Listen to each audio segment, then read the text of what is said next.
فقہائے گام، یہ سب کے سب وہ لوگ ہیں جنہوں نے اپنے اپنے میدان کے اندر محنت کی۔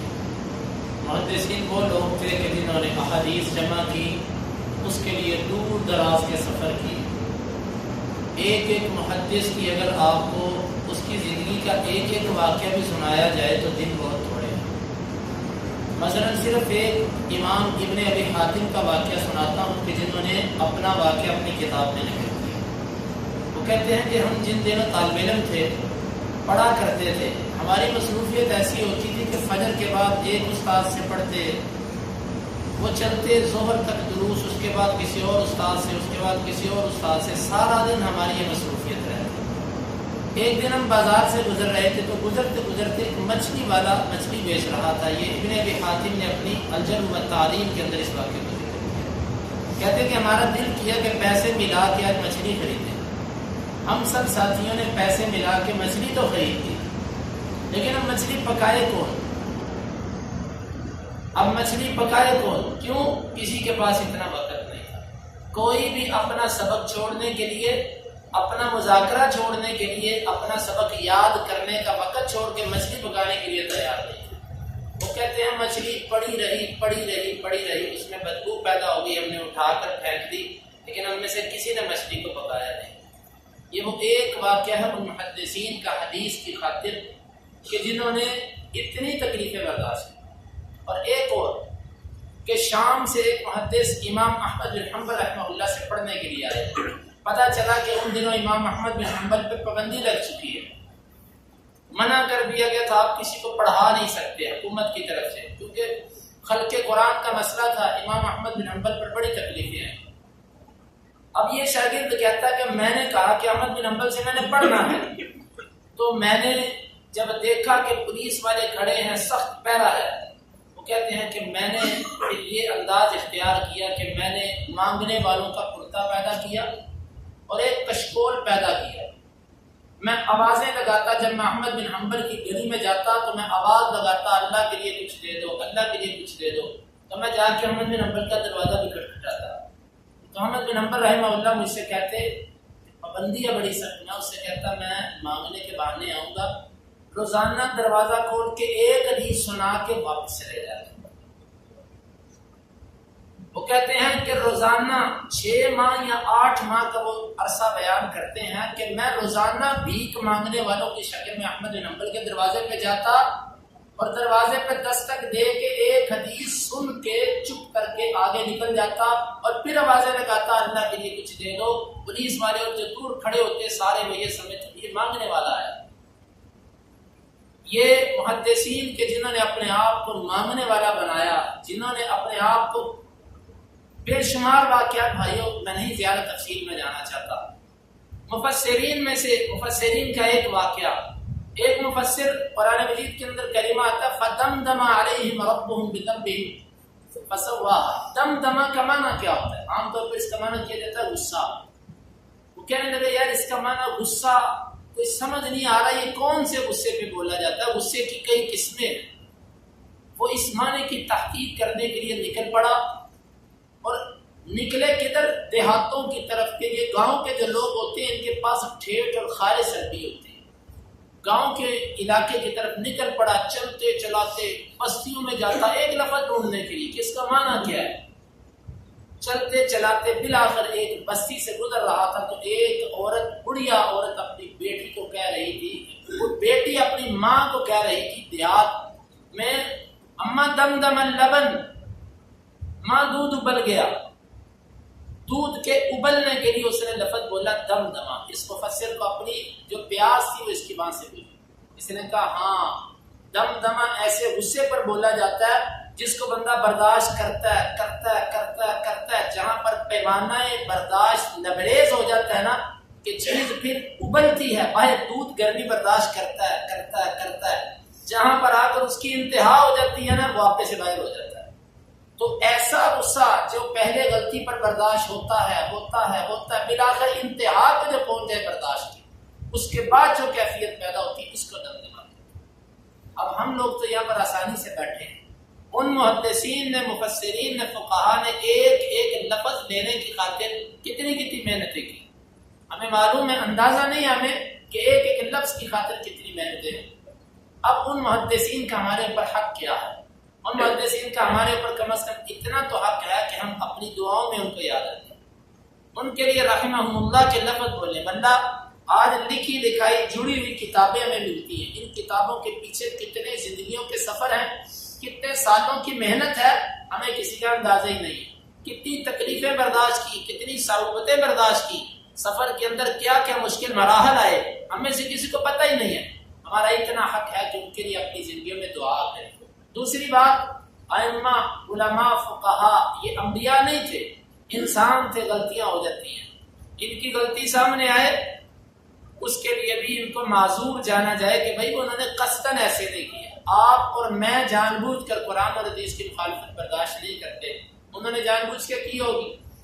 بس وہ علماء تھے، نیک لوگ تھے، اللہ کے دین کے لیے قربانیاں دی، غلطی ہو گئی، ان سے کوئی بات نہیں، اللہ تعالیٰ ان پہ رحم کرے۔ وہ محدثین میں سے امام بخاری، مسلم، ترمذی، داؤد، ابن ماجہ کوئی ہوں، فقہا میں سے امام مالک، امام شافعی، احمد بن حنبل، ابو حنیفہ یا دیگر فقہا ہوں یا مفسرین میں سے کوئی ہو، ان میں سے کسی سے غلطی ہو جائے تو اس کی غلطی کو محض یہ سوچ کے چھوڑ دو کہ کوئی بات نہیں، یہ اس کی غلطی ہے، اس کی جو باقی خوبیاں ہیں مجھے اس کو بھی سامنے رکھنا۔ اور اسی طرح ان محدثین کا ایک حق یہ ہے، فقہا علماء کا ایک حق یہ ہے، ان سب سے برابر کی محبت رکھی ہے۔ ہمارے معاشرے میں کیا ہوتا ہے، میں معاشرے کی مثال دینے کے لیے یہ نام لوں گا مگر میرا نشانہ بنانا مقصد نہیں ہے۔ ہمارے معاشرے کے اندر ایک امام، مثلا امام ابو حنیفہ رحمہ اللہ، ان کو لیا جاتا ہے اور ان کی شان میں اس قدر بڑھائی جاتی ہے کہ باقی جو علماء اور فقہا ہیں ان کو زج کر دیا جاتا ہے، ان کے مقابلے میں نیچے کر دیا جاتا ہے۔ حالانکہ یہ طریقہ غلط ہے۔ ایسے لوگ جو کسی ایک امام کو پکڑ دیتے ہیں اور پھر صرف اسی کے طریقے پر چلتے ہیں اور باقی ہر ایک کو رد کیے جاتے ہیں، ان سے چند سوالات ہیں، ان سے چند سوالات۔ ایک پہلی بات یہ کہ مثلا آپ نے امام ابو حنیفہ رحمہ اللہ کو کہا کہ ان کی تقلید کریں گے، ان کے پیچھے چلیں گے۔ پہلا سوال یہ ہے کہ آپ کو 4 اماموں میں سے ایک کا انتخاب آپ نے کیسے کیا؟ مثلا معروف 4 ہیں، ویسے تو امام بہت ہیں، ان 4 میں سے آپ نے ایک کا انتخاب کیسے کیا؟ مثلا آپ کو کیسے پتا چلا کہ میں امام ابو حنیفہ کے پیچھے چلا؟ آپ نے اپنی خواہش سے ایسے کیا؟ اگر خواہش سے کیا تو یہ تو بات آپ کی غلط ہو۔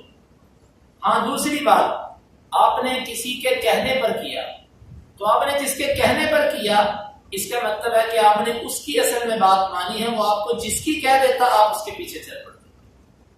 اگر آپ نے کسی کے کہنے پر بھی نہیں کیا، آپ نے اپنے مطالعہ کی وجہ سے کیا، اپنے وسعت علمی کی وجہ سے کیا، تو جب آپ کے پاس اتنا علم ہے، اتنے مطالعہ کی وسعت ہے کہ آپ نے 4 اماموں کو مطالعہ کیا، اس کے بعد آپ کو پتا چلا کہ امام ابو حنیفہ رحمہ اللہ کا موقف سب سے مضبوط ہوتا ہے، تو جس بندے کے پاس اتنا علم ہو جائے اس کو تو تقلید کی ضرورت ہی نہیں رہتی۔ تقلید کے بارے میں تو اہل علم نے لکھا یہ عامی بندے کے لیے ہوتی ہے۔ اور اگر آپ یہ کہو کہ امام ابو حنیفہ رحمہ اللہ کے پاس علم سب سے زیادہ تھا، میں اس لیے ان کے پیچھے چلتا ہوں، تو اس سلسلے میں امام ابن ابی حاتم نے الجرح والتعدیل کے اندر اور امام ذہبی نے سیر اعلام النبلاء کے اندر ایک بڑا دلچسپ واقعہ نکل دیا۔ وہ واقعہ یہ ہے کہ امام محمد معروف امام ہے، ابو حنیفہ رحمہ اللہ کے شاگرد، اور امام شافعی معروف امام ہے، یہ امام مالک کے شاگرد ہیں، ان دونوں کا آپس میں مباحثہ ہو گیا۔ امام محمد نے کہا کہ میرا استاد جو ہے نا وہ زیادہ علم والا ہے۔ امام شافعی پہلے چپ رہے، لیکن امام محمد کے اصرار پر امام شافعی بولے کہ اچھا پھر فیصلہ کرنا ہے کس کا استاد زیادہ علم والا ہے؟ وہ کہنے لگے کہ ٹھیک ہے۔ امام شافعی نے سوال کیا کہ آپ یہ بتلاؤ کہ اللہ کی کتاب قرآن مجید کو دونوں میں سے کون زیادہ سمجھتا ہے؟ امام مالک زیادہ سمجھتے ہیں کہ امام ابو حنیفہ۔ امام محمد کہتے ہیں انصاف سے بتاؤ، وہ کہنے لگے ہاں انصاف سے بتاؤ۔ وہ کہنے لگا کہ تمہارا استاد جو ہے امام مالک وہ قرآن کو زیادہ سمجھتا ہے میرے استاد سے، اس کے پاس علم زیادہ قرآن کے بارے میں۔ امام محمد نے دوسرا سوال کیا، یہ واقعہ بالکل صحیح سند سے ہے۔ دوسرا سوال یہ کیا کہ چلو یہ بتلاؤ حدیث رسول سنت رسول کو دونوں میں سے کون زیادہ جانتا ہے؟ تمہارا استاد کہ میرا استاد؟ امام محمد کہنے لگے انصاف سے پوچھتے ہو؟ کہنے لگے ہاں انصاف سے پوچھتے ہو۔ وہ کہنے لگے سنت رسول اور حدیث رسول کو بھی تیرا امام جانتا ہے، اس کو امام دار الہجرہ، ہجرت کا امام، مدینے کا امام کہا جاتا ہے۔ امام مالک کے پاس علم حدیث کا زیادہ ہے۔ امام شافعی نے تیسرا سوال کیا، وہ کہنے لگے کہ اقوال صحابہ نبی صلی اللہ علیہ وسلم کے صحابہ کے اقوال زیادہ کس کو معلوم ہے کہ اس مسئلے میں ان کا موقف یہ تھا، اس مسئلے میں یہ تھا، اس مسئلے میں یہ تھا، یہ کس کو پتا ہے؟ تو کیا لگے ہاں انصاف سے پوچھتی ہو نا، ہاں انصاف سے، ہاں انصاف کی بات یہ ہے کہ اس میں بھی تمہارا استاد زیادہ ہے۔ امام شافعی کہنے لگے قرآن، حدیث اور اقوال صحابہ، اجماع، یہ تین چیزیں ہوتی ہیں، جو بندہ ان تین چیزوں میں اتنا ماہر نہیں، وہ چوتھی چیز قیاس ہے، وہ قیاس کیسے کرے گا؟ اب یہی بھی شہید حدیث، وہ کس چیز کے ساتھ قیاس کرے گا معلوم؟ اور یہ لفظ ہے کہ امام محمد خاموش، اگر آپ اس پر آتے ہو کہ امام ابو حنیفہ رحمہ اللہ کے پاس علم زیادہ ہے، یہ بھی آپ کی بات ٹھیک نہیں ہے۔ خود امام محمد کہتے ہیں کہ امام مالک کے پاس علم زیادہ ہے۔ اور اگر آپ اس بات پہ آتے ہو کہ امام ابو حنیفہ عمر میں بڑے تھے، تو ان سے بڑے امام بھی ہیں عمر کے اندر، ان کے اساتذہ موجود ہیں۔ بعض اس کا جواب یہ دیتے ہیں کہ ہم امام صاحب کی تقلید اس لیے کرتے ہیں کہ انہوں نے اپنے اساتذہ کا علم بھی اکٹھا کر دیا اور اپنے علم بھی اکٹھا کر لیا، تو اس لیے ان کے پاس پہلوں کا علم بھی تھا اور اپنا علم۔ ہم کہتے ہیں پھر آپ کو غلطی لگ رہی ہے، اس سے بھی نیچے آ جاؤ، جس نے امام ابو حنیفہ کا علم بھی دیا ہو، پہلوں کا بھی دیا ہو اور اپنا بھی دیا ہو۔ پھر تو آج کے مولوی کو لے لو، کیونکہ اس کے پاس تو 14 صدیوں کے محدثین اور علماء کا علم ہو سکتا ہے۔ تو اس لیے تقلید پر نہ عقلی نہ نقلی کوئی دلیل نہیں ہے۔ ایک امام کو اپنے لیے محبت کا پیمانہ قرار دے دینا، یہ کہنا کہ اس سے محبت کروں گا، اس کی بات مانوں گا، اسی کے پیچھے چلوں گا، یہ ائمہ کا ادب اور احترام نہیں۔ ائمہ کا ادب اور احترام یہ ہے کہ ہر امام میرا امام ہے، امام احمد بن حنبل، امام مالک، امام شافعی، ابو حنیفہ، بخاری، مسلم، جتنے بھی امام گزرے سب ہمارے ہیں۔ ان میں سے ہر ایک کی بات جو کتاب و سنت کے مطابق ہے ہم اس کو لیں گے، آنکھیں بند کر کے ایک کے پیچھے ہم نہیں چلیں گے۔ ائمہ کی محبت کے یہ چند تقاضے کہ میں نے آپ کے سامنے پیش کر دیے۔ اللہ رب العزت سے دعا ہے کہ اللہ تعالیٰ نے اس پہ توفیق عطا فرمائے۔ وآخر دعوانا